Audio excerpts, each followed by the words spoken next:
Checking verses.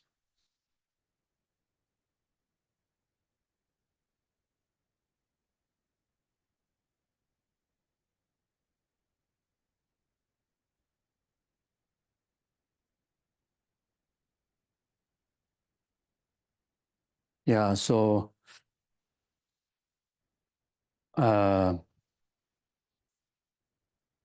I'm going to read a bit of note in relation to the topic that we discussed this morning. the very much the meaning in loose language is the one that roughly shared this morning, and those ideas very much based on some of these texts.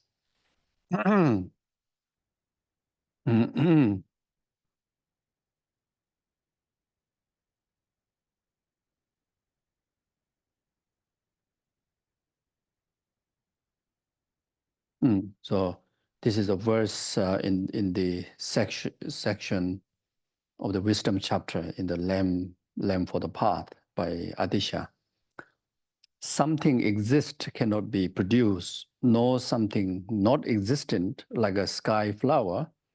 These errors are the both absurd, and thus both of the others too will not occur either.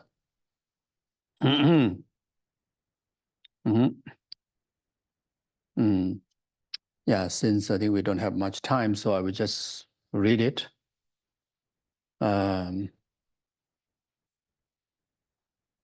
You probably get it, isn't it? So something exists, cannot be produced. Whatever existent, like self and phenomena, that cannot be produced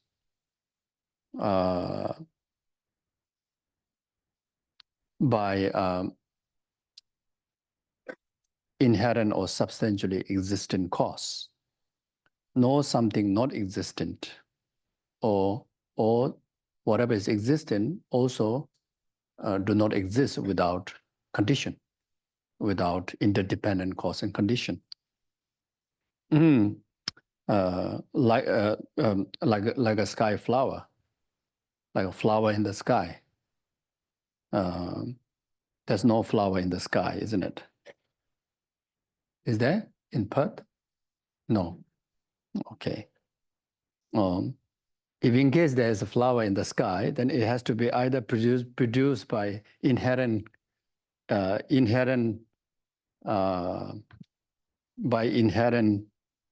nature of the flower, or it has to be produced without the cause. So since there's no flower exists in the sky, and very much that whole reason is because it has to be produced with the right cause. And the right cause is something that which is lacking it is nature of inherently or substantially existent. And at the same time, any existent, it has to be produced by cause. Without cause, no effect. So this error, the both absurd, and thus both the others too will not occur either. So very much, the four overcoming the four corner possibility of inherently existent. By overcoming the four corner wrongly possibility of existence of the existent, able to establish legitimate existence, which is interdependently existent. Then there's another text, Cautions of the Naga King, Anavatata. Whatever is produced from condition is not produced. It is not intrinsically produced. Whatever depends upon condition, I consider empty. one who knows emptiness is diligent. One who knows emptiness is diligent. So like that. Then there's another verse from the same verse from the Lamb for the Path. A thing is not produced from itself, nor from another, also not from both, nor causelessly either. Thus, it does not exist inherently by way of its own entity. The whole reason of existence are not exist inherently by way of its own entity is because of it's not produced from itself, it's not produced by another cause, but it's not produced by both or neither because of that. So this verse gives the logical idea about how to refute the four falsely way of establishing the existent. So first one is self. The person, as an example, like a person produced by the self cause, person produced by another's cause, or person exists by both or neither. So to refute, the refutation was the production from self. Nagarjuna's fundamental treatise says, if cause and effect were the same, then the produced and the producer would be the same. For the similar reason, the Chandrakirti's commentary on the Middle Way says, there's no advantage in it is arising from itself. There's no reason for something which has been produced to be produced again. If you suppose that something already produced is produced, then the production of seeding and such would not be found. And therefore, the imputation that things arise from themselves is reasonable neither in terms of reality nor in terms of the world. Even conventionally also, you cannot establish like that, self-produce. Now the second, the repetitions of the production from another cause. Nagarjuna's fundamental treatise says, if cause and effect were the other, different in the sense that it does not carry the same gene or same the harmonious conditions to be able to produce the result, like an apple seed don't have the component to produce orange, isn't it? So if cause and effect were other, then cause and non-cause would be just alike. For that, Chandrakirti's commentary on the Middle Way says, if things arose independent upon what is other, then thick darkness would arise even from a flame. Everything would arise from everything. Why? Because in being other of all, the non-producer of something would be just like its producers. So in order to bring about certain existence, you need the right cause. Not only right cause, you need complete cause. We'll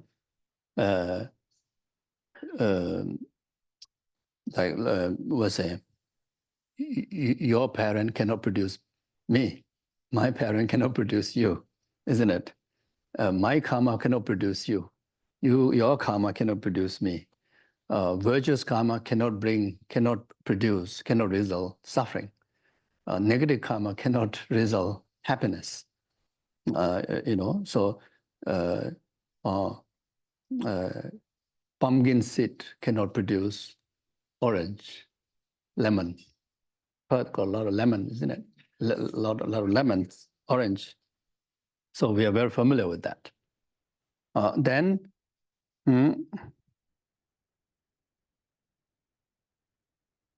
on top of that, the other cause also,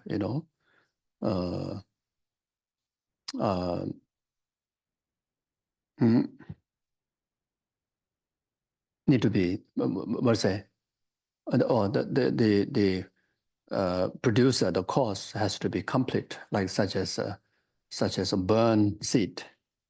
Burn seed you plant, then even you have all the rest of the conditions like water, sun, soil, whatever, it won't bring into fruition, isn't it? Because it's burn. So that's why it's incomplete. So you need right cause and complete cause. So yesterday when we were talking about, I think at the beginning, I said our ultimate objective is to get enlightened, to achieve Buddha's form body and wisdom body. But in order to achieve that, you need the right cause. So right cause for the form body is bodhicitta. But in order to realize bodhicitta, you need to realize conventional truth. And in order to actualize the wisdom body, you need to realize wisdom of emptiness. In order to realize wisdom of emptiness, you need to understand the ultimate truth. So just realizing ultimate truth, not good enough to bring about wisdom body. It will be incomplete cause. You need to realize the wisdom of emptiness. And when we talk about realizing the wisdom, this morning I lay out many wisdoms. All those wisdom has to be complete in order to have the perfect, the sharpest wisdom, then become complete cause to produce the exalted Buddha's omniscient wisdom. You see, so there's a lot of process to be developed. Then when it comes about the form body, even we understand the limitations of samsara, renounce samsara, but if we don't cultivate compassion, if we don't cultivate love, practice of all the paramitas, then won't able to develop bodhicitta. So even we develop bodhicitta, but the bodhicitta has to be also continue to develop, throughout the 5 paths and 10 bhumis. Same bodhicitta, but intensity is, you have to go to the 100% intensity. Then that will bring the production of Buddha's form body. So then you have the complete cause. And not only complete cause, right cause. You see, so emptiness won't produce, emptiness wisdom won't produce Buddha's form body. You see, bodhicitta, method aspect path, won't produce wisdom body because it's not a right cause. So you need right cause and complete cause, So the repetition of the production from both self and another. Chandrakirti's commentary on the middle way says, production from both is also unreasonable. Why? Because the fallacies already explained before it. Production from both together exists neither in terms of the world nor in terms of reality. Because individually, production from self and from another are not established. So these days, I think, I think the like flower, this nature of, this is like kind of, okay, this color, I don't know. This is yellow, isn't it? But I think the gardener, I think they put something to make this mix with yellow and purple, red. Now there are a lot of dyes color flowers. Maybe not dyes after a flower blossom, but maybe already dyes from the root. So this one is over to get others cause, but then anyway, no, not possible, not possible. Different colors, even how whatever is put together, it will produce only what's supposed to produce. It won't produce the wrong one. So anyway, so better don't go there. So okay. So basically, I think here, for practical purpose, we need to relate to the karma, you know, uh, there's an element of positive karma. Then the result that we're experiencing happiness, there's also element of, negative karma. That's not possible, So it doesn't carry any potential at all in the virtue or in the dharma or in the virtue that will lead to any resultant experience of any form of suffering, and we individuals sometimes misunderstood. Once I start to practice dharma, then a lot of befall, a lot of tragedy happened to me. Some people claim like that. Because of the dharma, that's why I have so much obstacle. No, it doesn't work that way. If it worked that way, then it sounds like there's a two kind of cause. One's own cause and also another cause. Is there? Yeah, there are certain, many individuals after practicing dharma, after practicing certain virtue, there are certain befalls comes in your way. It's not because of the virtue, but it's because of the ripening of any negative karma that committed in the past. And there are many positive reasons that can apply there. Because of the power, the antidote of the Dharma practice, whatever inconvenience that one may be experiencing now, in fact, that's supposed to experience in the lower realm, unbearable suffering. But because of the practice of Dharma, taking effect of the antidote to the karma, and now ripening just minor bearable suffering now. So this is wonderful thinking.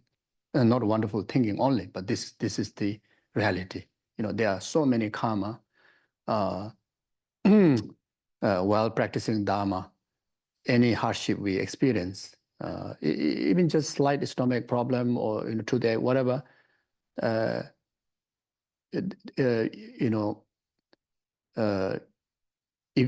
you have a third level of wisdom, you may see through exactly.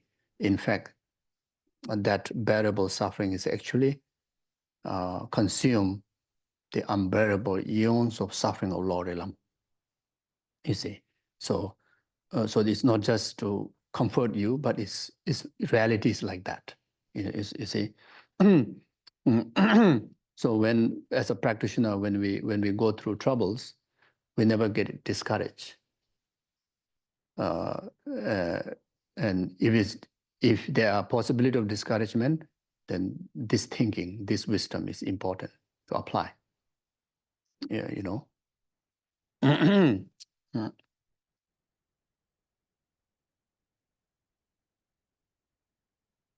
Then the reputations of the causeless production.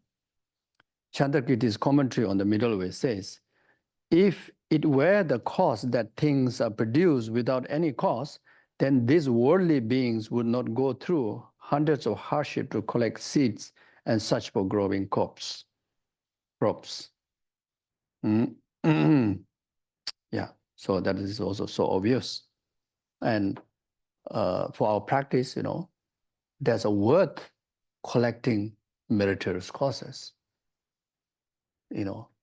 Like the farmers, there's a worth putting so much hardship bringing up the crops, because at the end, definitely, there's a crop, isn't it? There's worth putting effort to while planting the flowers, because there will be beautiful flowers to enjoy as a result. You see, conventionally, there are so many things like that, and we always do that. You see, in order to make a delicious food, you put a lot of effort to gather resources, the money, the varieties of ingredients and preparation, worth, because you can enjoy a good, delicious one. Then to raise a family, a lot of effort, and the worth, you're putting effort because you have a family generations.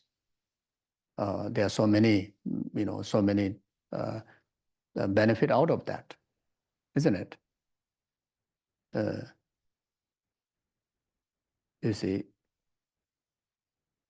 like to construct a home, I mean, so much effort. Small brick by brick, one gathering of hundreds, millions of sand grains. But worth, because at the end you have a shelter to live in, isn't it? So even for worldly purpose, that much of benefit, we put so much effort. Now, to enjoy everlasting happiness, to enjoy liberation from entire freedom of living under others' power, like a power of karma, power of delusion, to really to obtain totality of freedom by ourselves, worth putting effort, worth.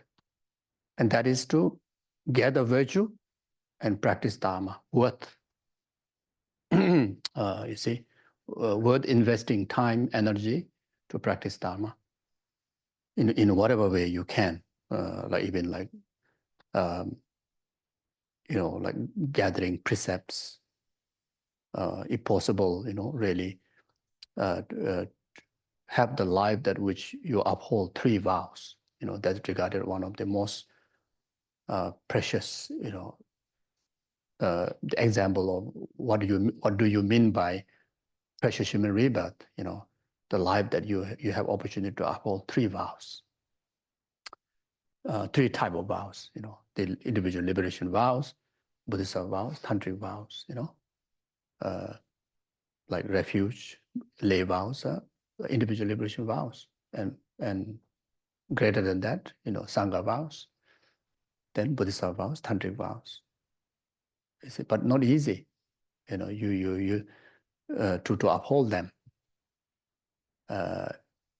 But it's a great resources of gathering merits, gathering virtue, being in the virtue. Every moment, even without thinking, just have the transmission of the vows right there, kick off 100 million times greater merit than when you don't have the precepts, you see. But it's not easy to uphold, but worth upholding it, isn't it?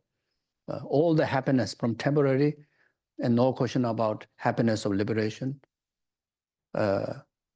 produced by right cause, complete cause, virtue, Dharma, you see.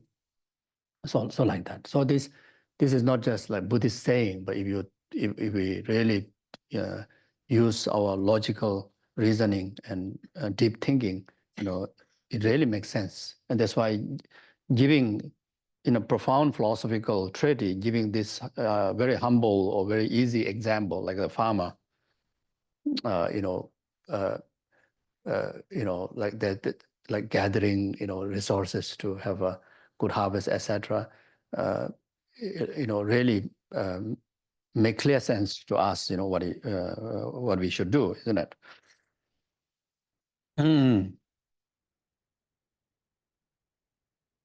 Yeah. So these are the refuting the 4 false way of existence and establishing legitimate way of existence, which is the interdependent existence, existing in the nature of emptiness, empty of 4 corner, nest, ni, in Tibetan is like tong by ni. Tong, ni is like half exist. Tong is empty. So you empty the negations, the empty of the four false way of existence, then you're able to establish legitimate existence, which is ni, which is half, which is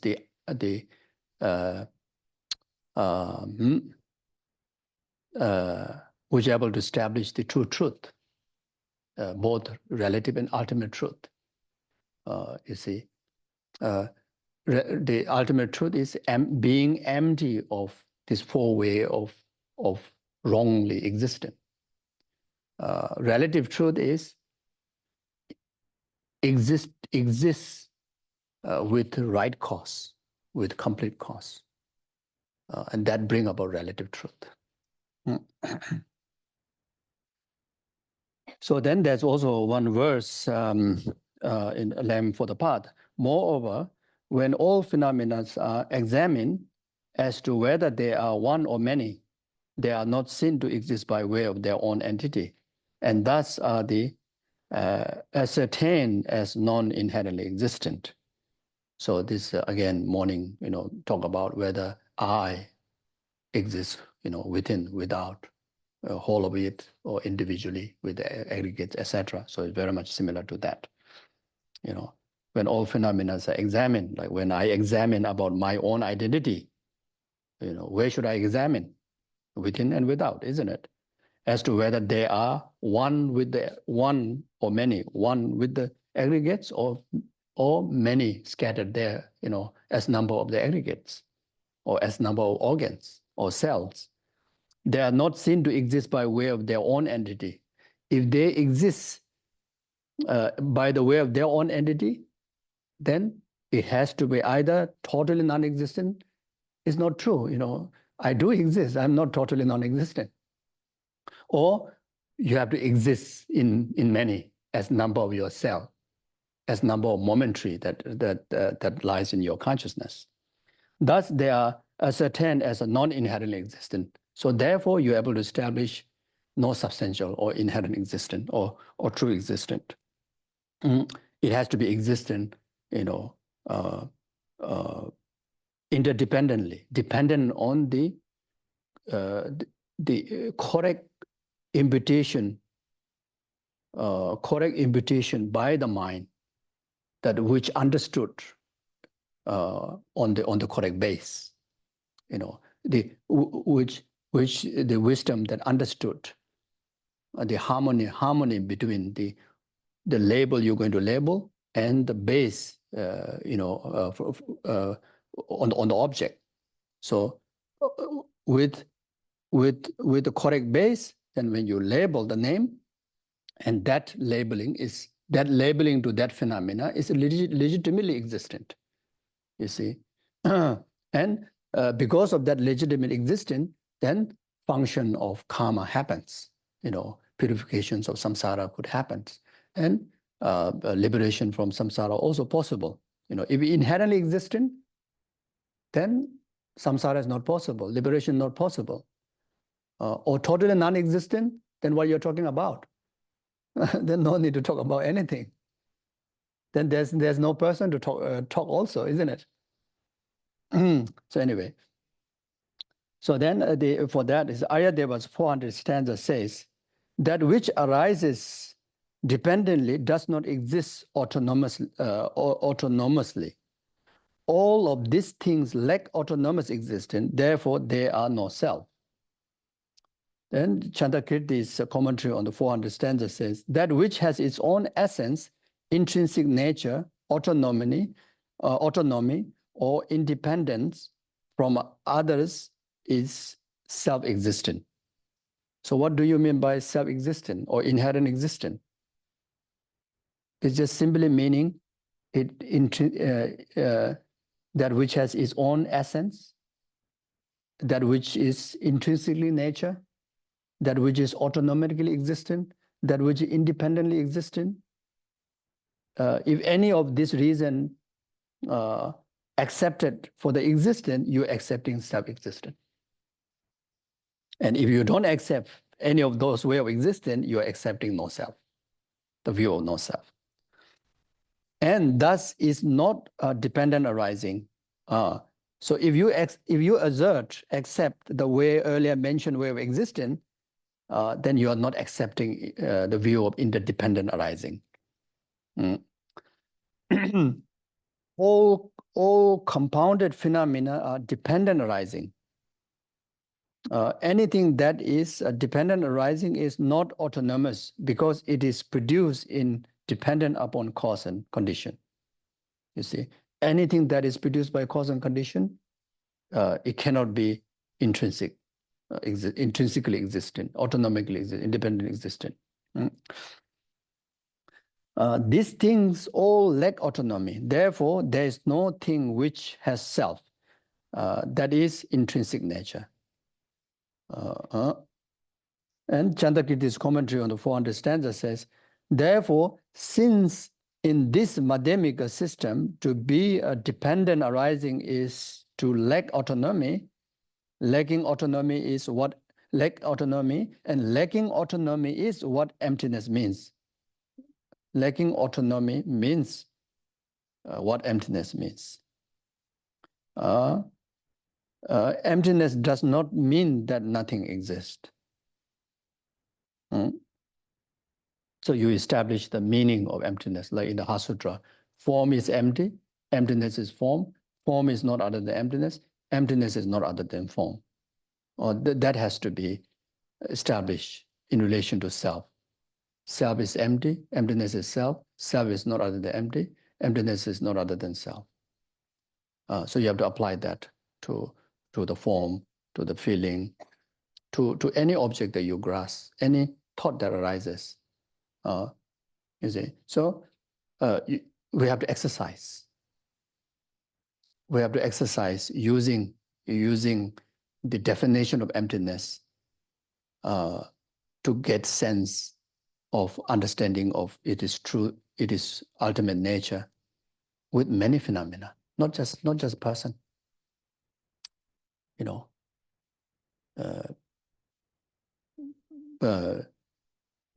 like whatever you see, whatever you hear, whatever you touch, whatever you feel, whatever you think, whether this definition is correctly, applied to that thought arises or not, to that thought or not. You see. So then there, very much, you have to do this exercise until that you come to a point that you're able to conclude the end result of that exercise to any phenomena. Whenever you relate your mind to that object, like this flower, you nakedly start to see like an illusion alike. You see, right now, no, you don't see illusion alike flower. You see substantially existent flower, inherently existent flower. Yes, there's some idea, okay, someone brought the flower here, someone planted, but the natural perception to that flower is just out there, is from its own side. It's nothing to do with it. The existence is simply exists, mainly by imputation of my mind. Not even there, the Chitta Matra will say, oh, this is the ripening of my karma. In Buddhists usually say everything is karma, isn't it? This is exactly the understanding we use based on the Chitta Matra's way. Everything is imputation of your mind, means everything is ripening of your karma. Karma is a mental factor. We are not even, I don't know about you, but I'm not even there.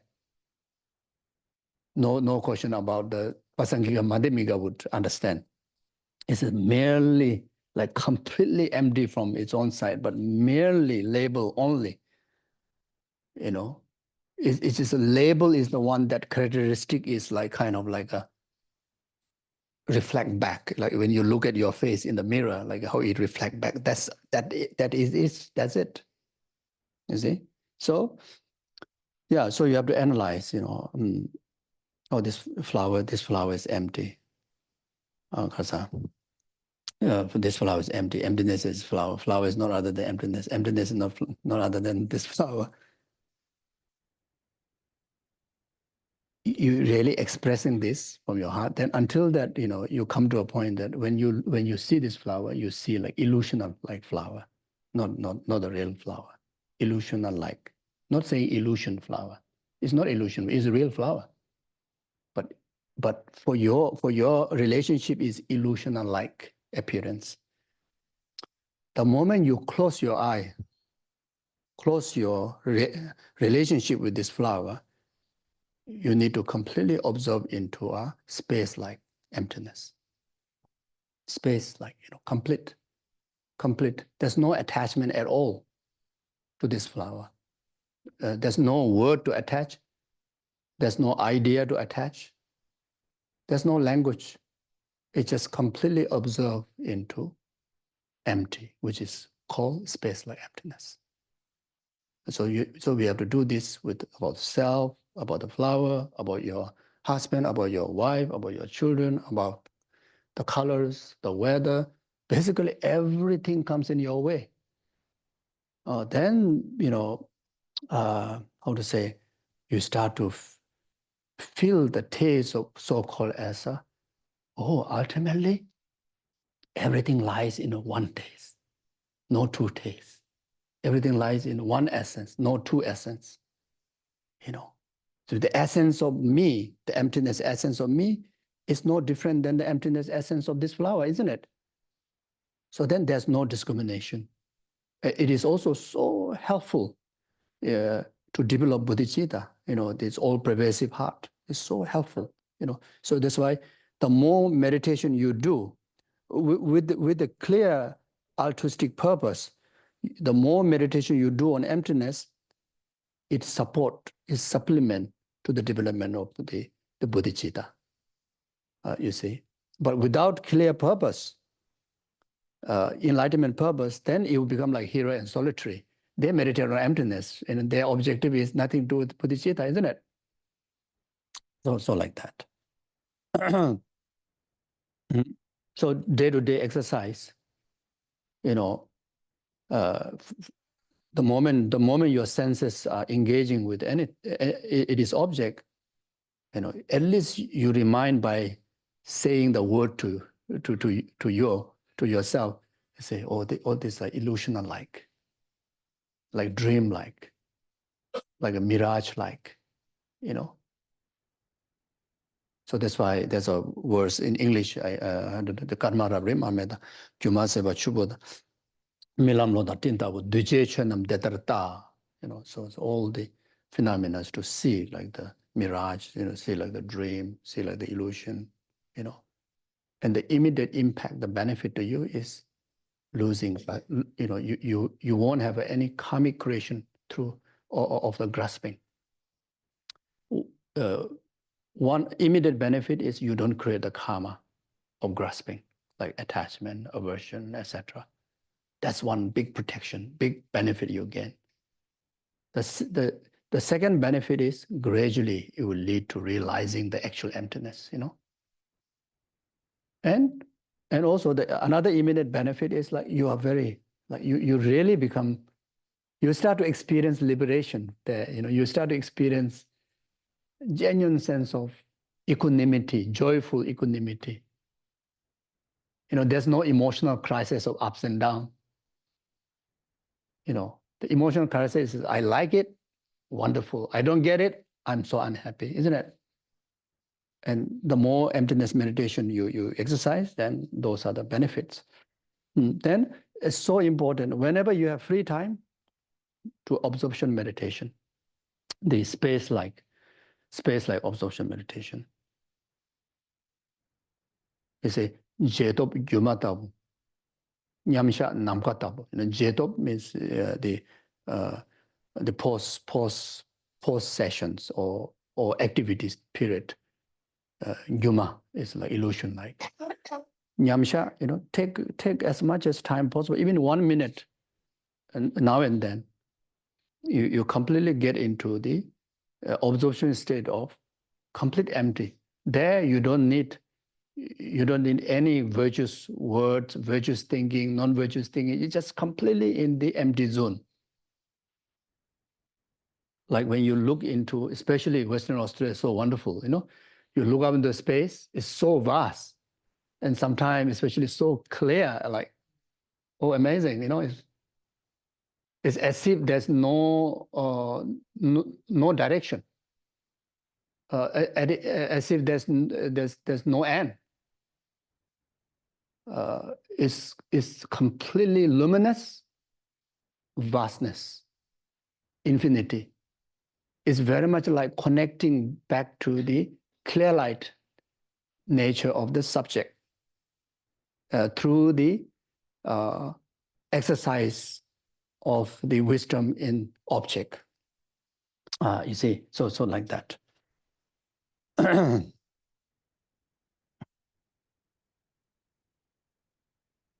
So then 57, oh sorry, not 57. Yeah, verse 57 from the Lamb for the Path. When Bodhisattva non-conceptually contemplate this excellent teaching, they will transcend conceptually, so hard to overcome, and eventually reach the non-conceptual state. You see, the way out to reach to non-conceptual state is only through meditation. And that also absorption meditation, not even the analytical meditation. Because analytical meditation require words, require language, examples, all conceptual. You know, as for the training, you have to get into that empty zone, and especially the object of the emptiness meditation, like space, is the emptiness of the subject, not even an object. You see, emptiness of the subject. So you see, it's not good enough, doing absorption meditation, the wisdom that you gain through the discovery of the emptiness of person or emptiness of form is not good enough. You need to gain the wisdom of the emptiness of the subject, that the mind that which realizing which understanding or the realizing the emptiness of the you know, like self or phenomena. So this space like emptiness wisdom meditation's object is the emptiness mind of, what's it, wisdom of emptiness, understanding or realizing on the subject, the mind. See, so like that. So many individuals, they falls into limitation because they do absorption meditation but use wrong object or limited object. Maybe don't say wrong object, but limited object, and that brings limitation. You see, so they do analytical observation of emptiness of person. Then after that, you know, they gain certain wisdom out of that, the emptiness wisdom. So they observe into that. So that's not good enough. You need to do the same analytical observation to the mind that realizing emptiness of the form or emptiness of the person. And the wisdom you gain from that is the object of absorption meditation. So like that. So then that way, then you will be able to really help to clear the conceptual fabrication, which is so hard to overcome. You see, all the delusions are conceptual mind. Maybe not even, all the delusions, and plus, especially the natural or the intrinsic, not the intrinsic that use the language in the negation of the philosophical view, but intrinsically ignorant means, you know, deme marikpa or tongme marikpa. You know, there's particular word. The more from the time of the inception or from the time of the existence of a person's continuum, that ignorance is already exists together there. you see. And even that ignorant, which doesn't manifest obviously to our idea as like how anger express, how aversion express, how normal ignorant, like the ignorant that infused by the philosophical views, the ideas, culture, not like that. This one is like kind of like a undetectable, unless you really meditate it, it's undetectable. It's as if like there's certain sickness, you go to doctor, they cannot detect, they cannot diagnose, but it's there. So even that is a conceptual mind. You see, even that is a conceptual mind. Is a conceptual influence is can go so subtle up to that subtlest level of ignorance. Now you see. So as long as so therefore, when you meditate on emptiness, and that helps to gradually kind of like cleanse all the conceptual until including of the innate ignorant. Then eventually reach the non-conceptual state. You see? So without reaching to this, no way the individual can able to realize direct realization of emptiness. You may realize conceptual realization of emptiness. You may not able to surpass or cross, beyond the part of accumulation or part of preparation. You'll stuck there. So in order to reach to part of seeing, in order to see emptiness directly, this has to happen. The conceptuality has to be overcome. And again, to repeat, the way to do that is repeatedly doing the same meditation on emptiness, and at the same time accumulating merit, doing purification, very much like what we do normally. Keep up. You see, the whole rest of life, we don't have to always like kind of look for new practice or new initiation or new deity, new lama, new center. It doesn't work like that. We need to do the same thing repeatedly.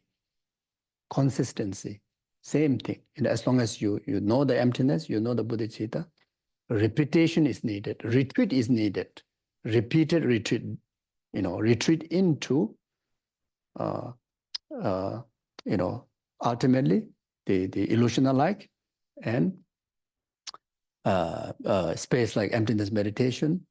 And then during the rest of the time, accumulations of merit by engaging in, the 5 parameters, all the service you do for the sentient being to the world, like that. Like Lama Tsongkhapa, he has, like absolute clear understanding of emptiness. He even composed the best commentary, best illustration of Nagarjuna's and Buddha's intent. Still, he didn't realize the wisdom. He didn't realize the non-conceptual realization of emptiness.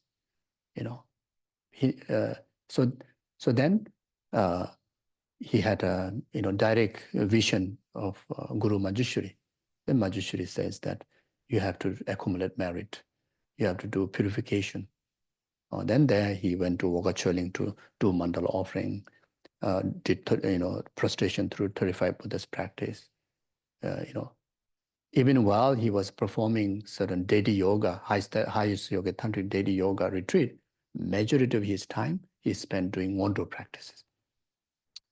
Like mandala offering, refuge practice, Bodhisattva practice, like such as the 35 Buddhist purification practices.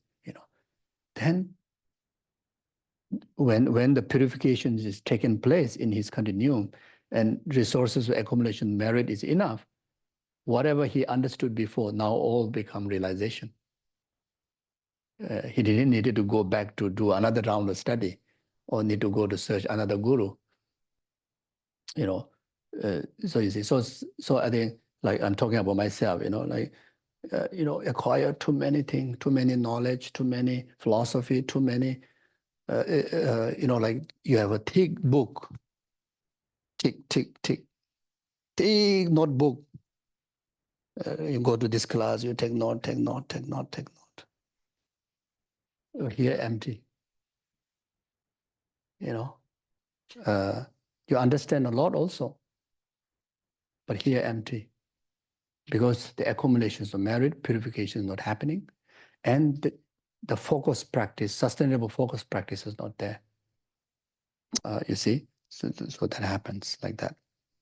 So that's why now you see, this is another very important advice or sayings of the Kadamba masters.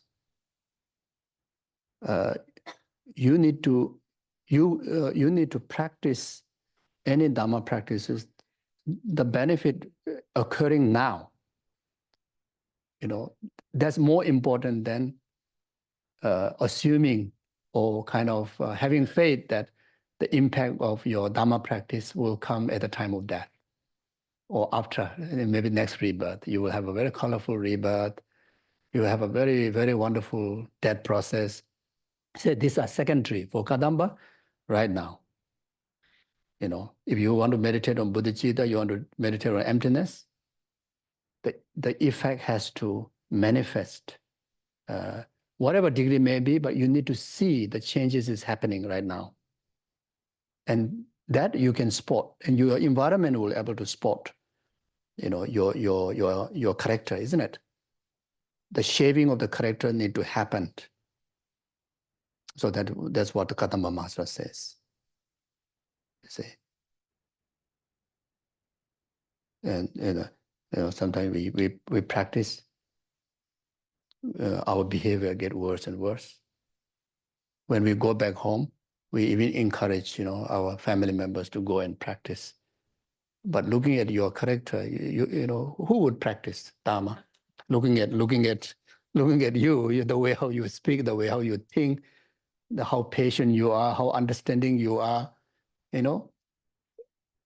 mean, I never should practice Dhamma.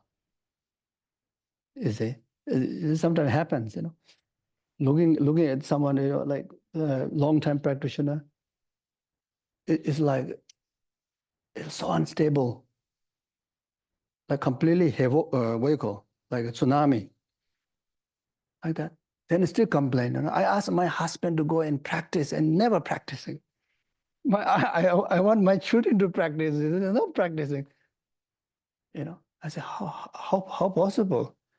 You are you illustrate the guru of like a tsunami, who would follow your path, So that's why this is specifically Kadamba Masters instruction, to their disciple.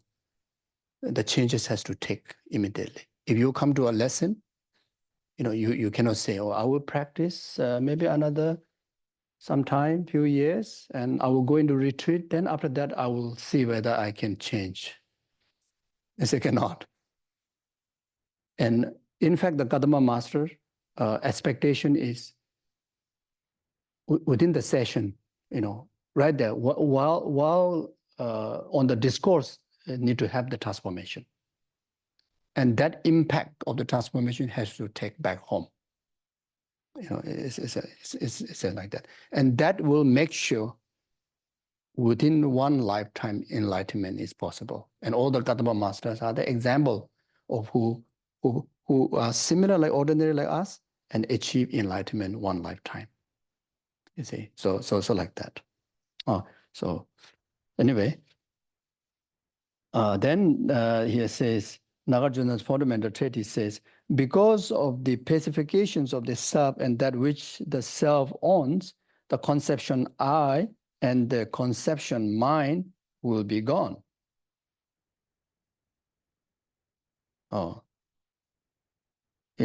Utilizing all the earlier reasonings, now you come to and the meditation practice, the illusion-alike and the space-like, then you will come to a point that pacification of self, and that which also, the pacifications of the grasping to the mind, you know. You see, so in fact, you will lose self-grasping and self-cherishing in concern of liking, disliking, you know, all this will be pacified.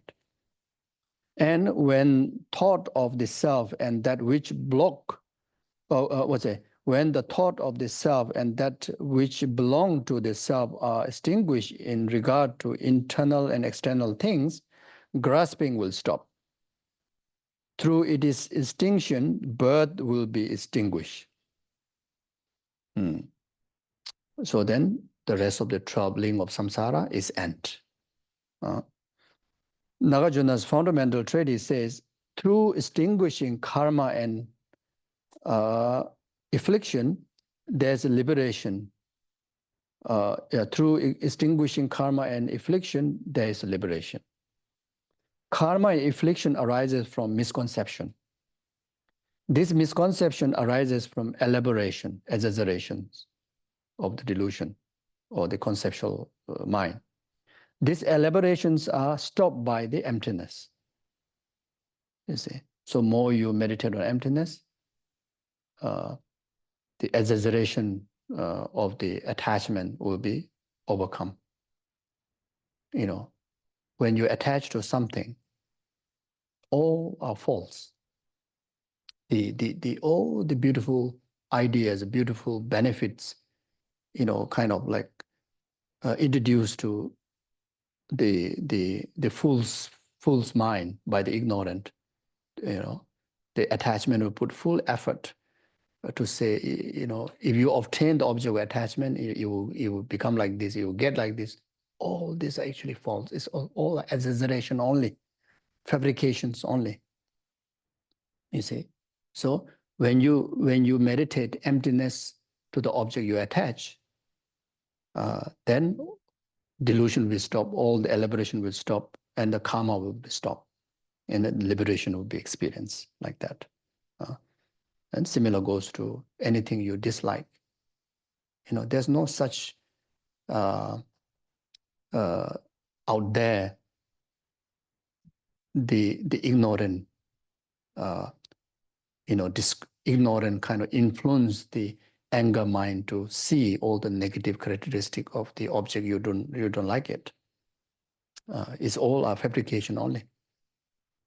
You know, so if you don't like something, you meditate on emptiness of that, then you will be liberated from the bondage of anger. You see, there are so many ideas that we have from the past that which is haunting our mind now. There's so many. You know, there's so many things happen in our life, good and bad, pleasurable and unpleasant. There are so many things that actually haunting our mind. And that is the grasping, either to do with aversion, or either to do with attachment, or either to do with ignorance. And we always ask question, how to overcome that, isn't it? So straightforward, the answer from Buddha's teaching is meditate on emptiness. Meditate on emptiness of that thought, that idea, that memory that haunting you. You know, the way to meditate, first do analytical one, you know, apply this 4 way of existence, and later there's also some suggestions, you know, based on the sutra, how to utilize. You see, if you are unable to do the analytical meditation, at least introduce the illusional-like wisdom. At least pronounce it. You know the thought that haunting me. You say, oh, that particular idea, that particular incident, you know, is absolute reality. Is just like illusion, like dream-like. It looks so real. Yes, it happened.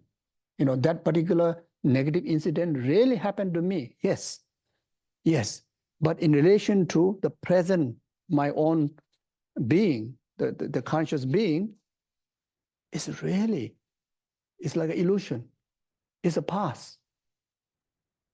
You know, where got benefit to hold on, isn't it? you see.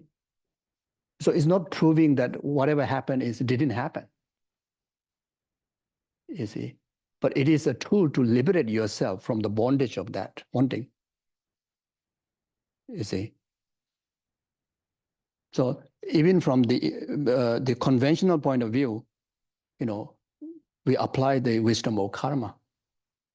You see, when we apply the wisdom of karma, immediately subside the grasping, you see, subside the anger. So when we talk about karma, if the action you didn't introduce, there's no reaction, isn't it? So until now, I've been blaming this person, you know. Everything is due to your fault. But now, through the understanding of karma, or in fact, in the past lifetime, the fault started from me. Now this is a reaction. So now you have the reason to let go. You know, indirectly as if like you are keep hurting yourself, even creating more karma to hurt yourself, you see. So from the empty point of view or interdependent arising point of view, you know, there's many tools that we can use. Then there's another quotation. Chandrakirti's clear word says, emptiness viewing all things as emptiness, stop all worldly elaborations. Why? Because when you see something as real, there are going to be elaborations such as those explained. Insofar as the daughter of the barren woman is not seen, the lustful will not engage in elaboration with her as an object. When elaborations are not operating, their object is not going to be misconceived. As misconceptions are not operating, afflictions rooted in the refining view of the perishing aggregates are not generated through clinging to I and mine. As affliction rooted in the refining view of the perishing aggregates are not generated. Actions are not performed. Those who do not perform action will not experience. Mm-hmm. Yeah, so like that. Then Chandrakirti's clear word also state that why it is like this. Emptiness is not elaborated insofar as it has the character of thoroughly curing elaboration. Since it is not elaborated, it stops misconception. Through stopping misconception, it stops the affliction. Stopping karma and affliction stop birth. Therefore, since only emptiness has the character of stopping all elaboration, it is called nirvana, bliss. Mm-hmm. So this is it. So now there are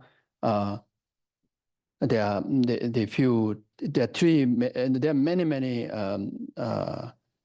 reasonings and techniques, you know, to engage in, you know, to guide us to the meditation on emptiness. But there are three common points, common logics that you can apply. So the first one is using the four-cornered proof of diamond fragment reasoning. So they use this name to examine that there is no intrinsic, inherent, substantial, true, independent, or finable production of I or self or aggregates or others. So there are four reasonings. So first one is, a thing is not produced from itself. So the meaning already discussed before, yeah? And second one is no from another. Third one is also not from both.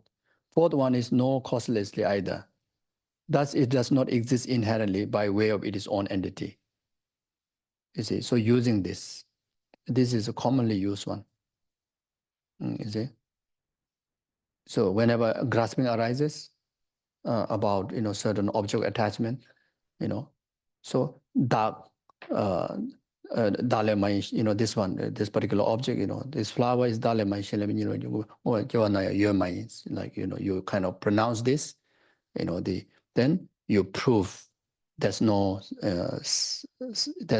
phenomena substantially, intrinsically out there that I have to attach or valid to attach. There's nothing to valid to attach, like that. So you use for use on anything when you analyze emptiness, like that. Then the second one is using the 7 ways analysis to examine that there is no intrinsic, inherent, substantial, true, independent, or findable production of I, self, aggregates, and others. First one is the chariot is neither asserted to be other than it is part. Second one is know to be none other than it is part. Third one is it does not possess them. It does not possess the parts to the chariot. The fourth one, it does not depend on the parts in order to exist. The chariot, it not necessarily depend on every single atom. It does not depend on the part. Even though it's dependent arising for the valid ways, but it does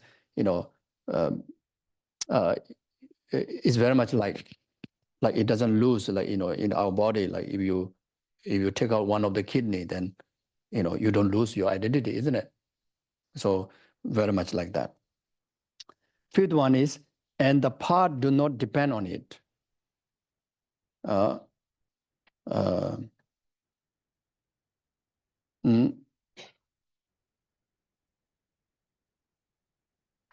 Yeah. So this, in order to have the continued identity of self, this being, identity of this being, me, by losing certain part, does not lose the self-identity. Like such as from here, if I reborn in the formless realm, all my 5, the 4 aggregates are gone.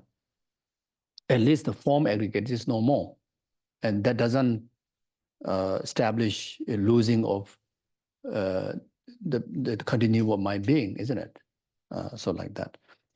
It is neither the mere collection of the part, is you, or the chariot, nor it is their shape. You see, so you apply, chariot, you replace with I. Chariot, you replace with this flower. Chariot, you replace with the object of your attachment, your object of your aversion, So you use this technique. And just going through this technique, it brings a relief, a liberation, If you have tried, you surely have the experience. If you have not tried, you may sound like, how possible? No, it's so effective. And it has been used for thousands of years. All these realized beings. And all the 17 pandits are enlightened. All the great Kadamba masters are enlightened, use the same technique. Same technique. That's why these are the valid teaching that which we cannot, contaminate with the self-illustrations.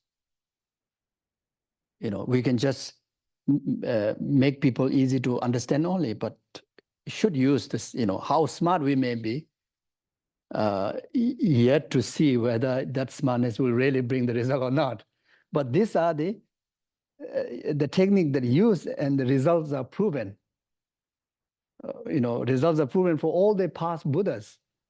Even though this scripture within the era of Shakyamuni Buddha, came out, but the same wisdom technique is used by all the limitless past Buddhas beyond this era. Same thing. Okay.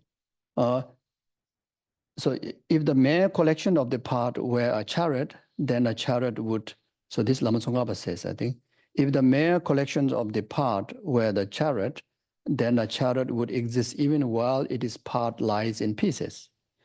Without the whole, the part do not exist. Hence, the mere shape also cannot be the chariot. So at the end, chariot is just simply a name that label onto the collections of all these different parts of the chariot or different base, the right base.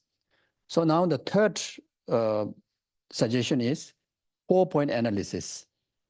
Using the 4-point analysis to examine that there is no intrinsic, inherent, substantial, true, independent, finable production or self, I aggregates others.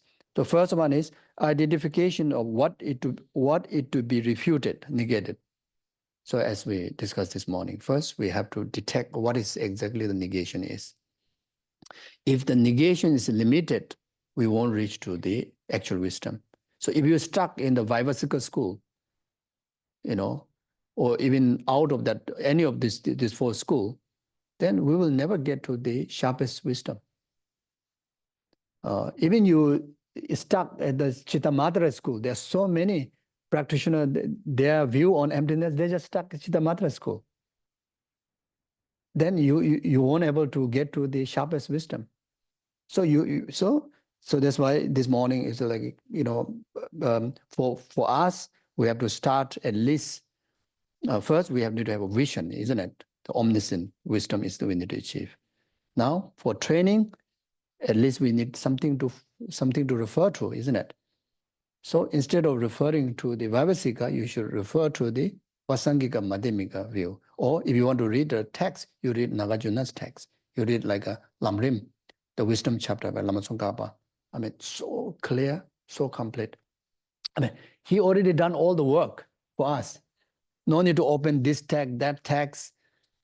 He studied all the texts, and whatever is needed, those only that which is like not confusing, but it's very straightforward, he compiled in Lamrim.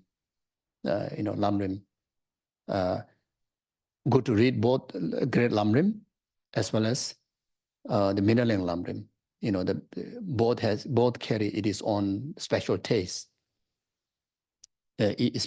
If you are some familiarity with the philosophical tenets, then the Great Lamrim is very suitable for that individual. If you are not really familiar with the philosophical tenets understanding, the Middling Lamrim is preferred. Because in Middling Lamrim, many of the philosophical debates were already Lama Tsongkhapa take out. And Middling Lamrim, in fact, composed by Lama Tsongkhapa, the last, very much the later, last, he knew that this is the, even though he had already composed Lamrim, 18 great treatises, but he saw most kind of like concise, complete, and as much as possible, all this, technical, philosophical debates, just clear away. And so easy to just like, very much like take into a meditational guide. You just read through it, you don't need to worry, or maybe this could be the assertion of this school or that school. No, he presented the whole thing about the final school, and you just kind of do even a glimpse meditation or absorption meditation, analytical meditation, just like kind of like your note, it's so wonderful, like that. I see. So anyway, identify the negation. You see, even about if you want to purify attachment, first you need to understand what is the negation. Means what is the faults of attachment, isn't it? Otherwise, say, I have so much desire, I need to purify desire. It doesn't work. Even you apply emptiness also, emptiness chanting, Heart Sutra, you chant 1,000 times, it doesn't work. First, what is the limitation of the attachment? Then, now second, determine the mood in which I could exist. Determine the mood where the attachment exists. Attachment exists in my own concept, or attachment is really legitimately, substantially out there in the object where I'm attaching to it. Or because of both, or somewhere else, or maybe some food triggering you, or some crazy mind is triggering you, some delusion is triggering you. Maybe not you, your delusion, your crazy mind. You see? So So you need to determine the mood in which the attachment would exist if you really want to overcome the attachment. Similarly, if you want to overcome the ignorance of self-grasping, then you need to figure out the mood. The mood, as mentioned this morning, within, without. Within is whole of it and individually, So it's like you go to the Perth Hill. Maybe now is a good season, isn't it? Soon. Especially there's a period, there's a flower. Unbelievable, you see? You can just lost in there. Just one by one different characteristic of flowers. Even the orchid, when I see orchid, the wild orchid, unbelievable. Like in I think it's other part of the world, I don't know, but in Singapore they have this man-made flower garden, the orchid. They're so proud. Wow! You just go to one section of Perth Hill, free. No need to pay ticket. You see, unbelievable. You can just lost into a bliss. Hours like that. One time I was lost in there until the ant there's so many ants come to bite. Then I run away. Then I wake up. Otherwise, you come lost. So now doing excursion on emptiness about you and your base is more interesting than Perth Hill. So you see, you go and do excursion, whether I exist, whole day you can like roaming in the garden, and you will see unbelievable interesting things in your body. And especially if you study some biology, then the certain cells, you have so many different characteristics, isn't it? It's like flower, like that. Different colors, different shapes, different movements. You see, now you check in that particular cell got eye or not. That particular cell got eye, that particular organ. It's like going into a massive garden. And it is one of the best way to get away from tension, get away from some kind of disturbances. Could be externally, emotionally, or physically. That's why when you deeply meditate on emptiness like that, even the pain is go away. Because your concentration is so focused and the excursion is so vast and can go so deep. So until, you literally kind of cut the relation of notion of the pain in the physical body, it reduces the pain like that, you see. So it can be very exciting. Yeah, so they determine the mode in which I exist. Then the third one is I as one. Is it this one or this measure? I as one with the aggregates, or I as a different from the 5 aggregates. So these are the 4 techniques. Especially this 4 technique is easier than the earlier one. Much more, relatable, so easily can apply. So then now this is some guidance for how to take the emptiness meditation, that mentioned before during the post session and meditation, like illusional-like meditation, absorption meditation. So this is also guided in the lamp on the path. It says, the illusion-like practice of emptiness during the post meditation, the lamp on the path, the verse 53 says, thus whatever is meditation on selflessness, in that it does not observe an inherent nature in phenomena, is the cultivation of wisdom. So meaning, first, we investigate the fundamental nature of what we perceive, recognize that all apprehended objects are like dream, in that they seem real, but actually lack true existence. Then we turn our attention to the awareness which perceive their fundamental nature, establishing that it also lacks any inherent existence. If the aggregates, constituents, sources had any existence in and of themselves by way of their own nature, it should be found when we analyze to discover whether they are truly exist or not. However, investigation of their ultimate or final nature does not reveal even an atom of such inherent existence. The absence of the existence by way of their own nature with regard to person and what is associated with them is the selflessness of person and other phenomena. Meditation on their selflessness is the cultivation of wisdom. Understanding and thinking of phenomena are like illusion or dream. After certain kind of analytical process like this, then you try to introduce your senses to the world, very much like introduced to the illusional-like world.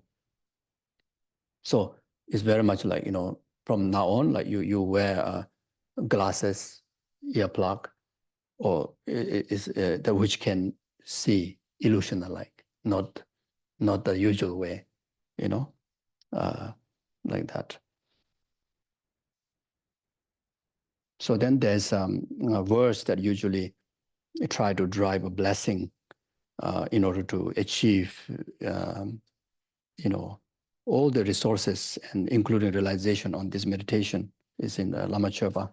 I seek your blessing to perfect the samadhi on illusion by realizing how outer inner phenomena lack true existence but still appear, like an illusion, a dream, or moon image on a still lake. Now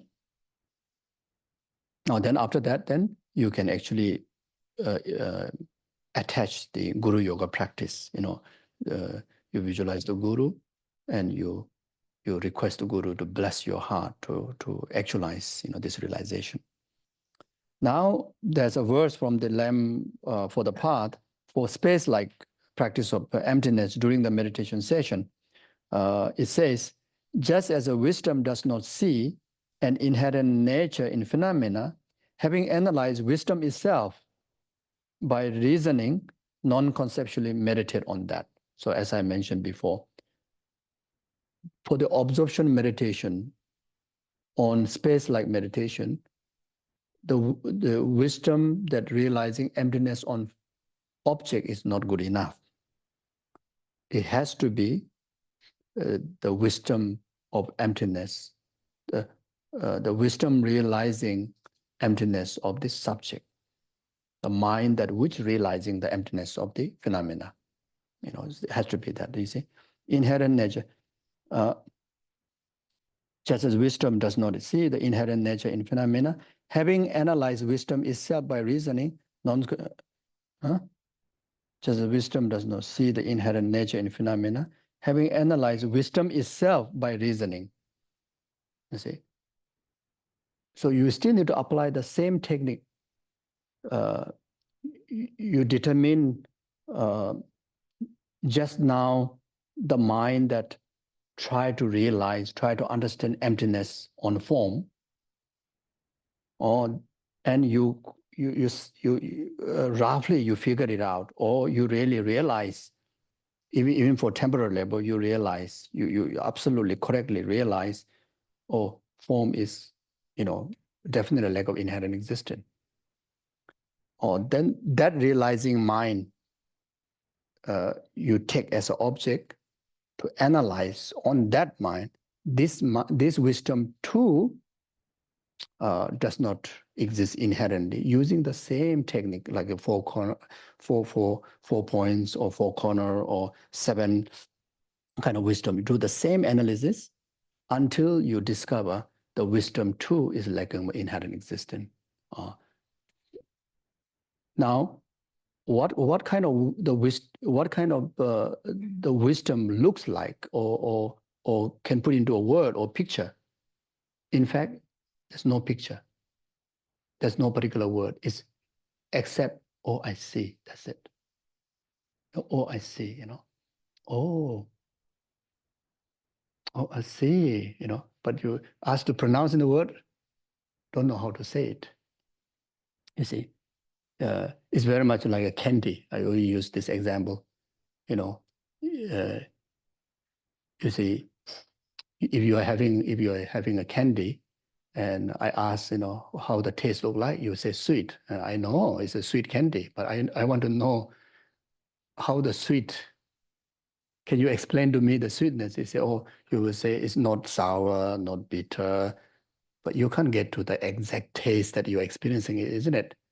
Until I take that sweet into my mouth. Oh, I see. Now you say, okay, just now you are so bossy, now you tell me. I have no word. But what I have is, I see, it tastes like that. Exactly. You have to arrive to that position, after the process of analysis of the emptiness, then you come to, I see. Like sense of complete void of any, conceptual kind of attachment, including to the words, including to the idea, or very much completely kind of like empty zone. Yet there's a sense of like a relief, which is called bliss. It's why you feel relief, why you feel joy, why you feel fancy, bliss, because of you have just unchained the bondage of grasping, like the bird you release, freely fly, isn't it?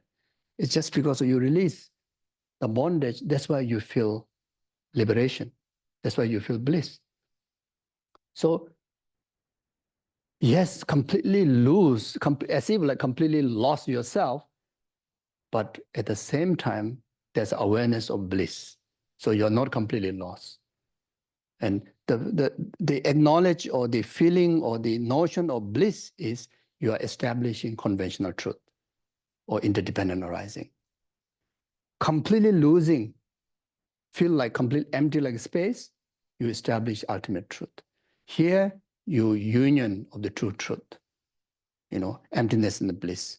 And that is the stage that we need to arrive in order to achieve the wisdom or object to be able to meditate as an absorption meditation. Now that voidness or that union of voidness and the bliss, you absorb. You completely rest in natural state, in that natural state. For that, you don't even need to worry about fixing your meditation posture. Don't even need to worry about correcting your word. Don't even need to worry about correcting your motivation, dedication. Just completely be in that natural state and try to sustain that as much as possible. Maybe initially, less than 1 minute. Then gradually, you try to achieve up to like what, certain teaching emphasize about like 22 minutes and repeat that again and again. So after many rounds of repetition and during post-meditation, accumulate merit purification, then one day, you can claim that I have realized emptiness, So this is the process like that. So meaning of this word, just as wisdom will not see the inherent nature in phenomena, having analyzed wisdom itself by reasoning, non-conceptually meditate on that. Meaning, when the analytical wisdom, which does not find any true existing in person and other phenomena, is likewise scrutinized by reasoning, it too is found not to have an inherent existence, the wisdom too. Here, analyze is moved to see whether the awareness apprehending the emptiness of the object exists as it appears, it is inherently one with or inherently different from its basis of the attribution. Similar goes to the wisdom. First, we establish the nature of reality by hearing and reading about it. Next, we include the sound understanding by thinking about what we have learned, and through analysis by reasoning, we then fix our attention on the lack of inherent existence of the awareness which understands the emptiness of other phenomena. When our certainty regarding its emptiness decline, we introduce it is again through analysis. By meditating repeatedly on emptiness free from all conceptions of true existence, we eventually gain the non-conceptual exalted wisdom which directly perceive reality. Understand, think, and then get in absorption meditation of the space-like. Then from Lama Chöpa, he said, I seek your blessing to complete the perfection of wisdom through the space-like yoga of single-minded placement upon ultimate truth, conjoined with the plancy and great bliss introduced by the discriminating wisdom analyzing suchness. Thank you very much. So now we take short break, 3 to maybe 15 minutes. Then after that, we do a short session, maybe about hopefully 10, 15 minutes to do the for some Bodhisattva vows. And those of you who already have Bodhisattva vows, you can, if you like to retake, you can retake, or otherwise just sit around and rejoice. Or if you need to go back home, you can also go. Yeah, so like that. Thank you.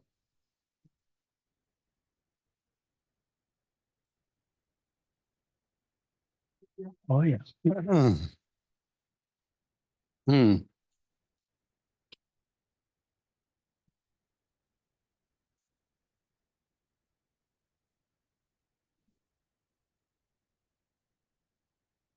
Oh, yeah. So those of individuals that who want to take Bodhisattva vow, there are many, there are quite a number, I think at least 4 or 5 different lineages to follow to offer the Bodhisattva precept, of ritual.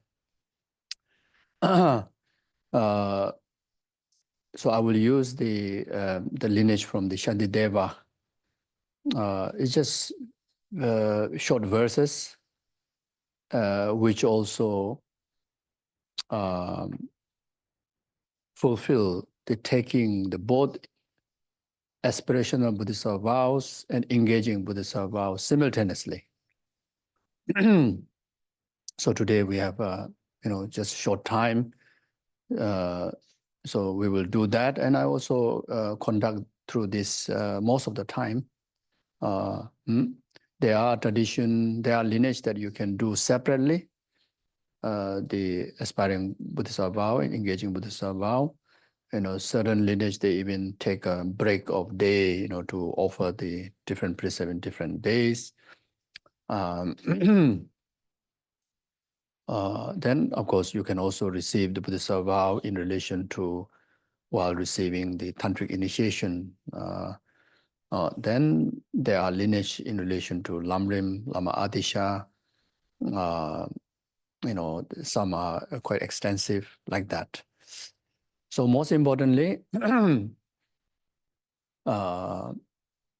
to have the correct motivation. And of course, someone who already decided to take the vow surely should have the altruistic motivation. And the precept has to be granted on the basis of freshly established refuge in Buddha Dhamma Sangha. So we'll also do the refuge precept. We'll do the abbreviated one. Just reciting the refuge and Bodhicitta prayer, Sangye Chodang, Soji Chodang, I think that will do.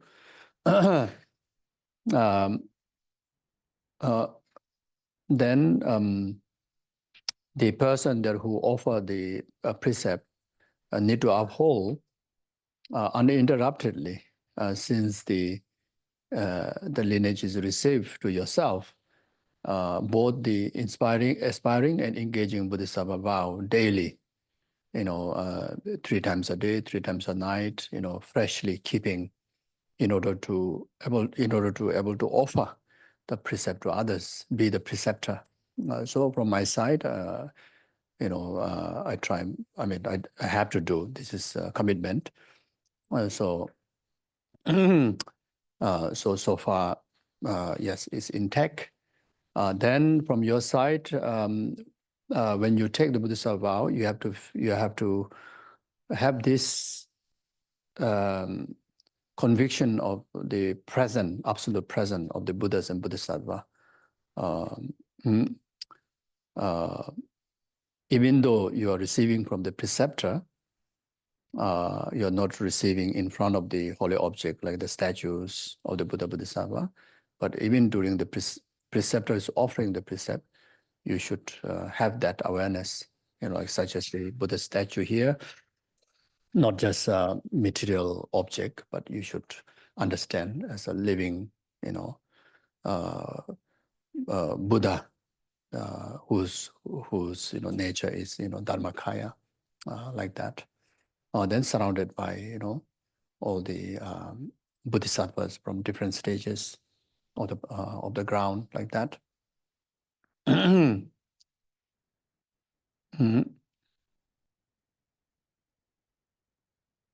Mm. So then, before engaging into the ceremony, should do 3 prostrations, which you already done just now. So that's good enough. So now do short mandala offering to very much requesting to grant the Bodhisattva precept.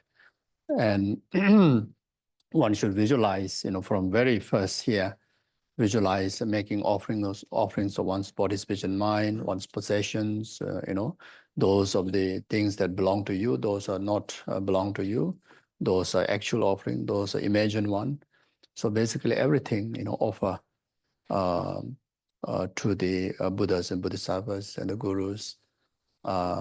Then also, to establish the meritorious relationship, even to the preceptor, is not necessary when you receive the Bodhisattva vows or refuge vows. It's not necessarily you have to regard the preceptor as your guru, but it is also one of the way to establish guru-disciple relationship. Even while receiving the refuge vow or Bodhisattva vow. But just receiving it not necessarily naturally establish guru-disciple relationship.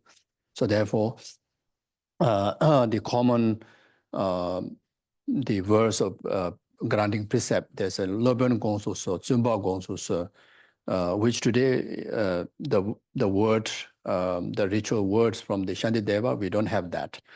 But usually, so when you say Loben Gongsu Se, well, when you receive even a refuge or Buddhist vow, then you are actually very much establishing guru-disciple relationship through that precept. But when you say Tsumba Gongsu Se, then very much like you're receiving from an elder, just as a preceptor, so not like guru-disciple relationship like that. Because the purpose of saying that for some time, some people, just receiving refuge vow, and they thought that you have to regard that person as your guru, or receiving Buddhist vow, you have to regard as a guru. So there are different understandings there, like that.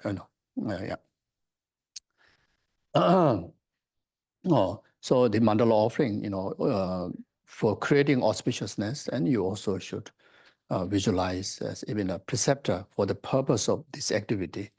You also make offerings like that. Then for those who already have Bodhisattva vows before, you can retake. You refresh, like very much similar, like daily you retake, 6 times, isn't it? Similar like that. It can be part of like that, and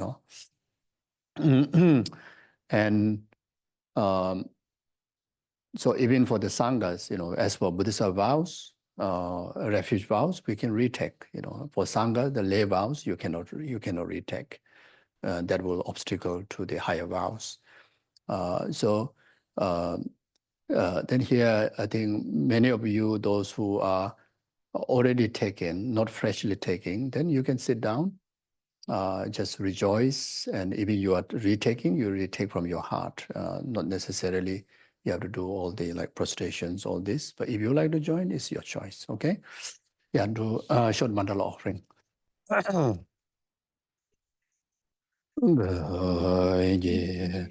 Joy mendo chama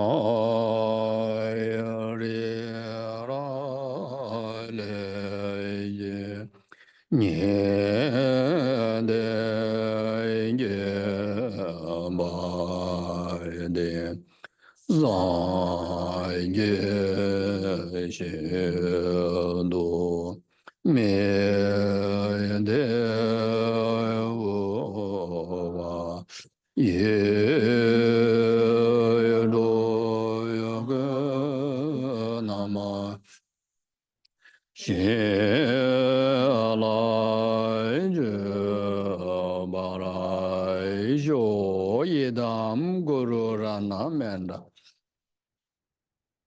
da ya mi san ye je dan zo ye jo na la jan jo ba do da ne ja zo je da ye che je je ve zo nam zhō la bian jie zhang jie zhō ba rai zhō zhang jie xue dang zhō jie qiao nang la jiang jiu ba du da ne jia zhō jie da jie xue xie jie bie zhō nam zhō la bian jie zhang jie zhō ba rai zhō zhang jie xue dang zhō jie qiao nang la jiang jiu ba du da ne jia zhō jie da jie xue xie jie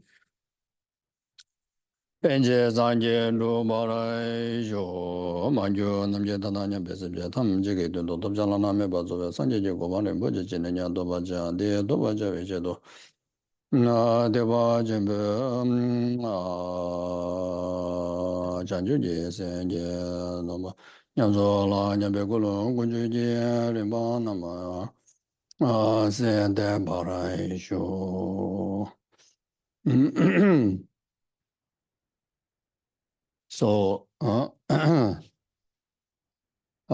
here His Holiness the Dalai Lama guide us, to have such motivation, to take the Buddhist vow.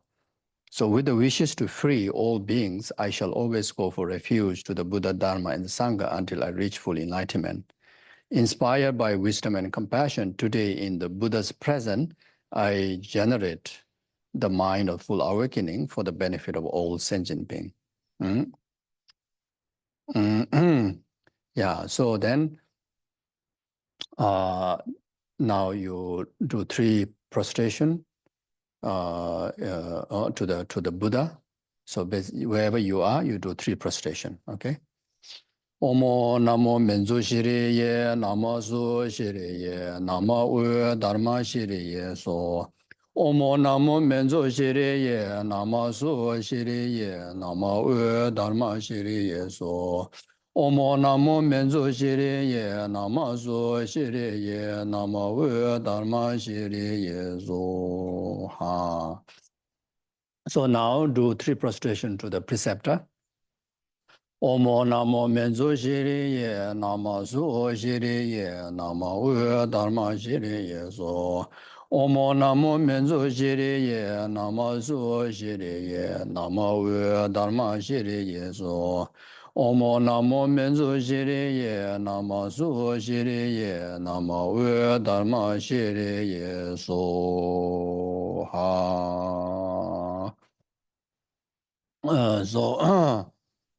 So then first we'll take the refuge. So the meaning of the verse that I'm going to recite is, a preceptor, please pay attention to me. I whose name is, then you have to say your name later. From this time on and for the rest of my life, I go for refuge to the Buddha, the supreme among humans. I go for refuge to the Dharma, the supreme among those free of attachment. I go for refuge to the Sangha, the supreme among the assemblies. So this refuge is, you're taking the Mayanic refuge. So there are refuge that which is directed to liberation, and the refuge that is directed to enlightenment. So since you're taking Buddhist vow, the refuge should be the Mayanic, the altruistic refuge. You take refuge in concerning of the protection for all noble sentient beings. Then, while taking the refuge, those of you who wish to take the 5 lay vows, 5 lay vows, you can take 1, 2, 3, or whole of them. Very much, you just have to take in your heart while, reciting the verse. Yeah.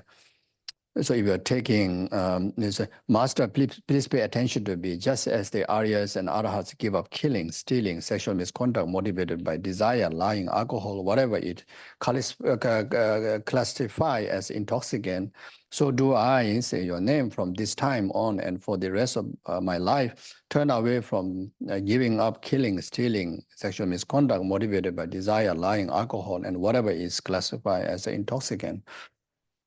There are actually 2 verses. I won't recite 2 verses. I will just recite the refuge one. Yeah.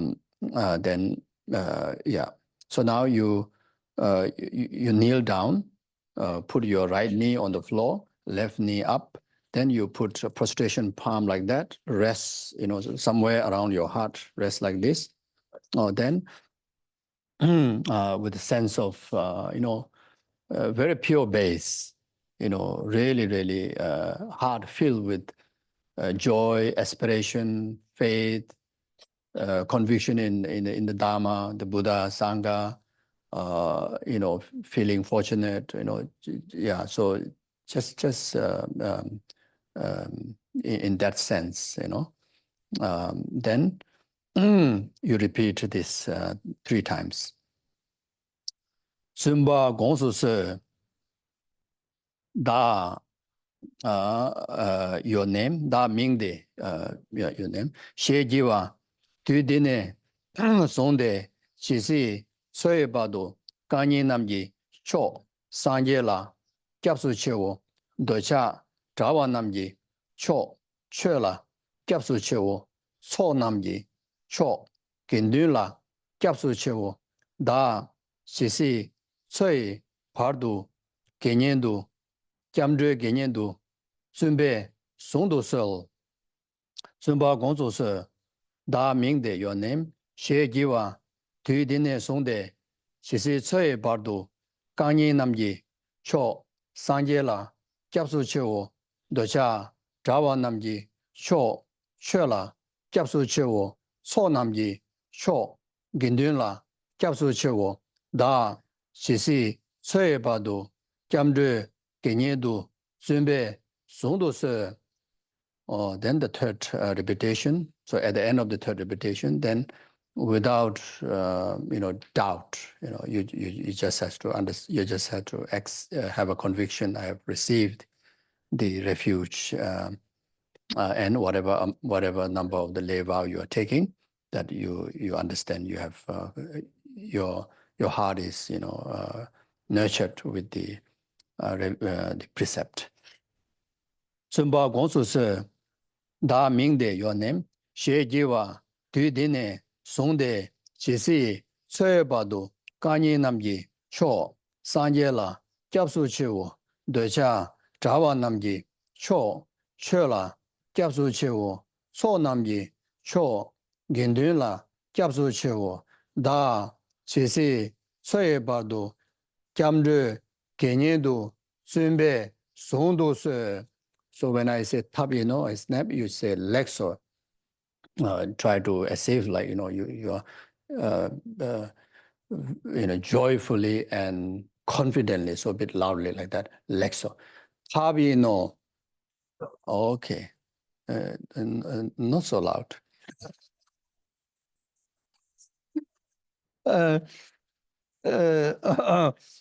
Okay, so then now you do 3 prostrations to the Buddha, Bodhisattvas, in order to receive the Bodhisattva vow. Omo Namo Menzo Shiri Ye, Nama Zo Shiri Ye, Nama U Dharma Shiri Ye So. Omo Namo Menzo Shiri Ye, Nama Zo Shiri Ye, Nama U Dharma Shiri Ye So. Omo namo menzo shiri ye, nama su shiri ye, nama u dharma shiri ye, so ha. Do another 3 rounds to the preceptor of prostration. Omo namo menzo shiri ye, nama su shiri ye, nama u dharma shiri ye, so. Omo namo menzo shiri ye, nama su shiri ye, nama u dharma shiri ye, so. Omo namo menzo shiri ye, nama su shiri, nama u dharma shiri ye, so ha. Then similar like before, kneel down. So the meaning of the verse very much, the essence is this. O Buddha, O Buddhas, Bodhisattvas, and the Gurus, please listen to what I say now from the depth of my heart. Just as all the Buddhas of the past have developed the thoughts of enlightenment through bodhicitta, then practice its stages of the graded development, following the training of all Buddha's children. So may I too, for the sake of all beings, develop bodhicitta and follow the training exactly as all bodhisattvas have done. So then repeat after me this 3 times, okay?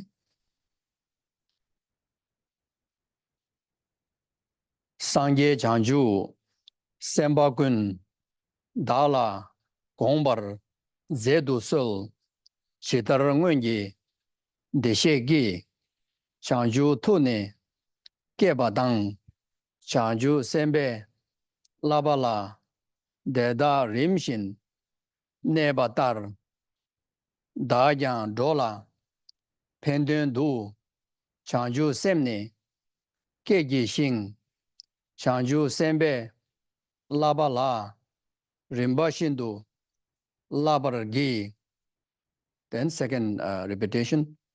Sangye Chanju Sembakun, Dala Gombar, Zedu Sul, Chitarangwenji, Desheji, Chanju Tune, Kebadang, Chanju Sembe, Labala, Deda Rimshin, Nebatar, Dayan Dola, Pendundu, Chanju Semne, Kegishin, Chanju Sembe, Labala, Rimba Shindu, Labaragi. And then third repetition. So then at the end of the third repetition, without any doubt, then you have received, you should have conviction that you have received the Bodhisattva vow. Those of you just receiving inspiration Bodhisattva vow, understand that. Those who are receiving the both, you can understand that you receive both. Sangye Chanju, Sembakun, Dala Gombar, Zedu Sol, Chitarangwenji, Desheji, Chanju Tune, Kebadang, Chanju Sembe, Labala, Deda Rimshin, Nebatar, Dajan Dola, Pendundu, Chanju Semne, Kejishin, Chanju Sembe, Labala, Rimba Shindu, Labarai. Okay. Then, yeah. So with a sense of heart filled with rejoice, then heart filled with the inspiration of the qualities of the Buddhas and Bodhisattvas, such as like the qualities of the Guru Shakyamuni Buddha, qualities of the like Bodhisattva like Shantideva. So then inspire yourself to keep up with the precept as best as possible in your best ability. Yeah, so with that heart, then do 3 prostration. Omo namo menzo shiri ye, nama so shiri ye, nama we dharma shiri ye, so ha. Omo namo menzo shiri ye, nama so shiri, nama we dharma shiri ye, so ha. Omo namo menzo shiri ye, nama so shiri, nama we dharma shiri ye, so ha. Okay, so then please sit down. So very much the uphold the commitment in your heart, in essence, as what Shantideva and Nagarjuna, such like Bodhisattvas, would commit, and as like the His Holiness the Dalai Lama, always remind of this commitment and aspiration, which is as long as space remain, as long as sentient being remain, until then may I too remain and dispel the misery of the world. So that's the job. So that's the very much the essence to keep in mind. The purpose of taking Mahayanic refuge, taking Bodhisattva vow. So of course, there's 18 root vows, 46 secondary vows. So there's a great opportunity to practice this precept in most extended way.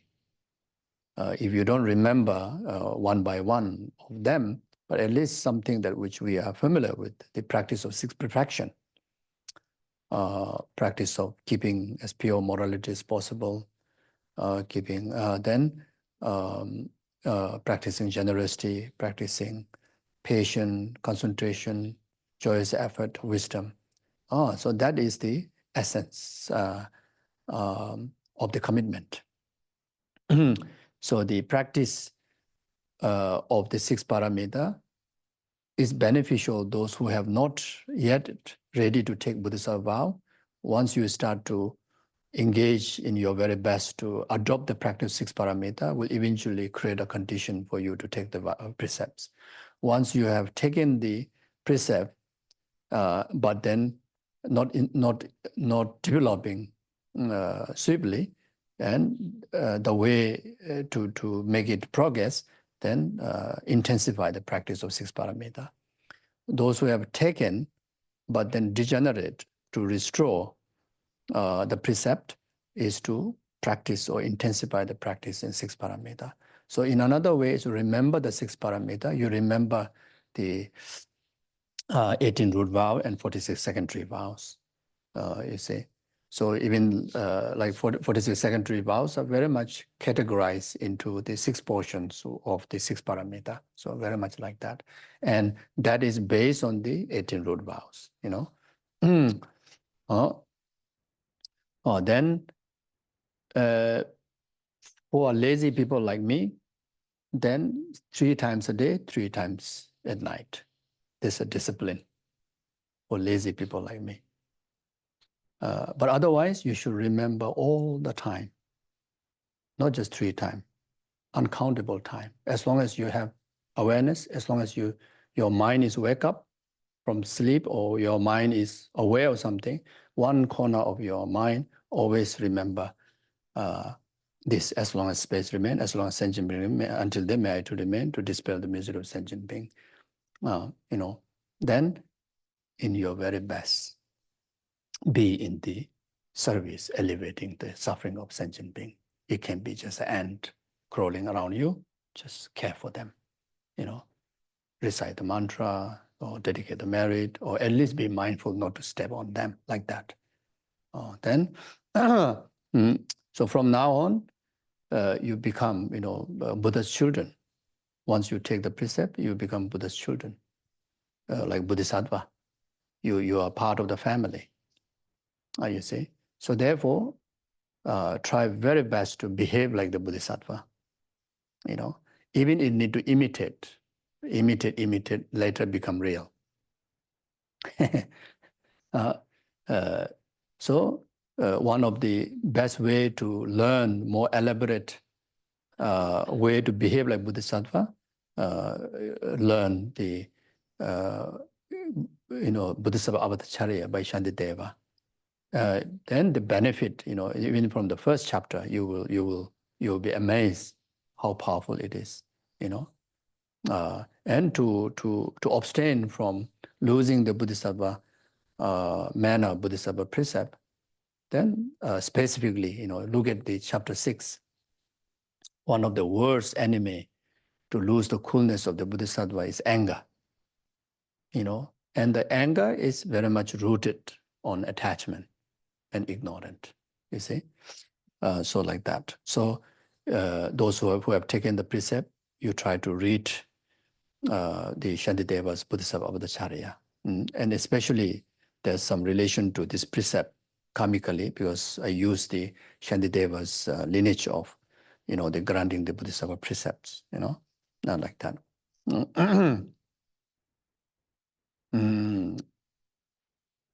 Then Venerable Anichokila, if you have any question about the precepts, if you want to, deepen your learning on the Bodhisattva's way of life, please refer to a resident teacher, Venerable Anichokila. You can have a private audience, you can have a classes. So I think it will be very beneficial.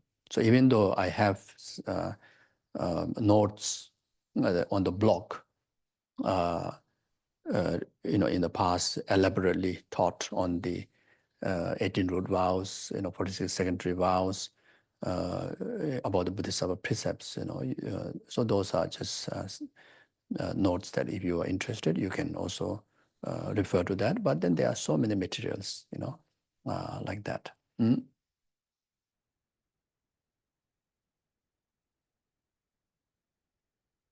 Okay, so now do dedication.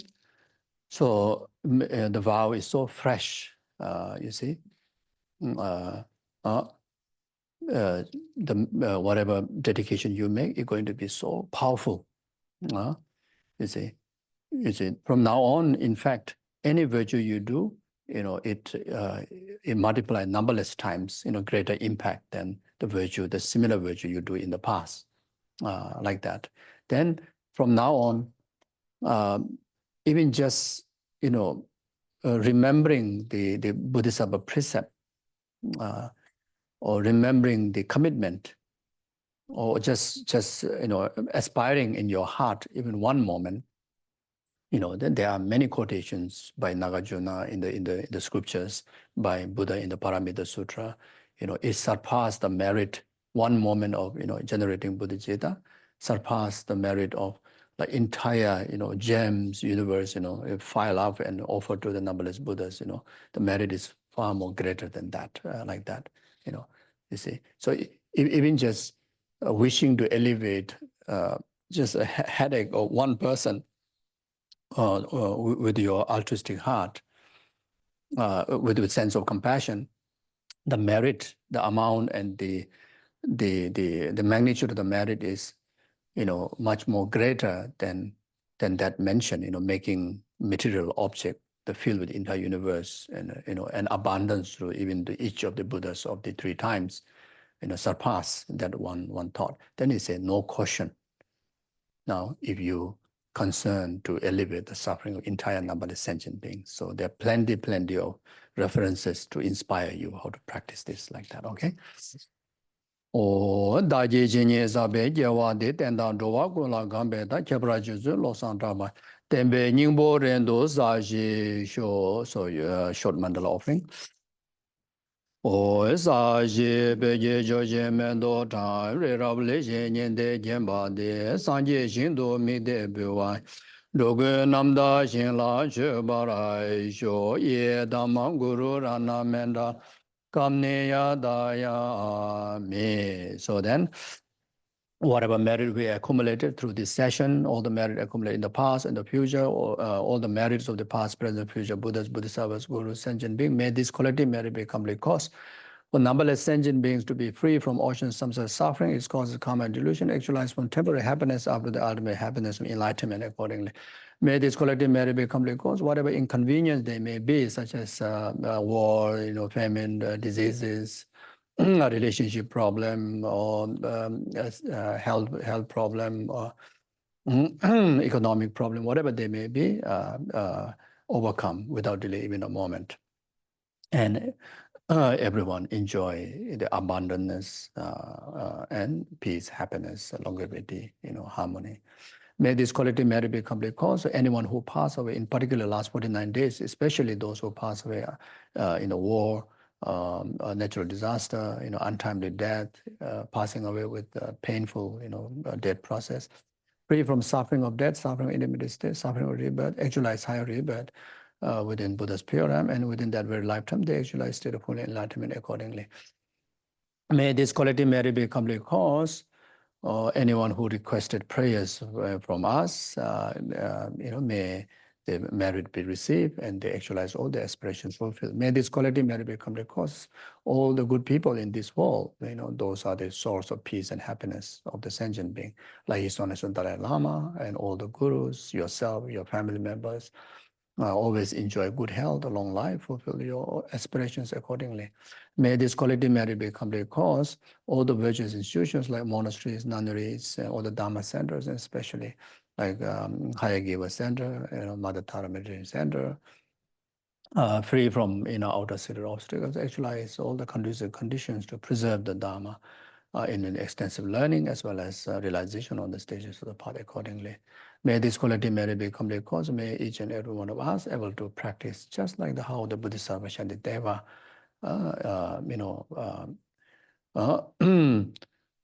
fulfill the Bodhisattva's aspiration. May we too able to do so accordingly. Yeah. So if you have any specific dedication to do, please do so while I recite this short prayer.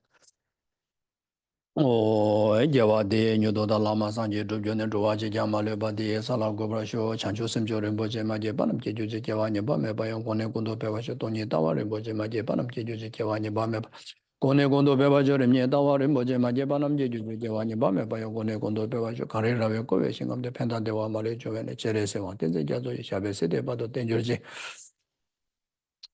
May this quality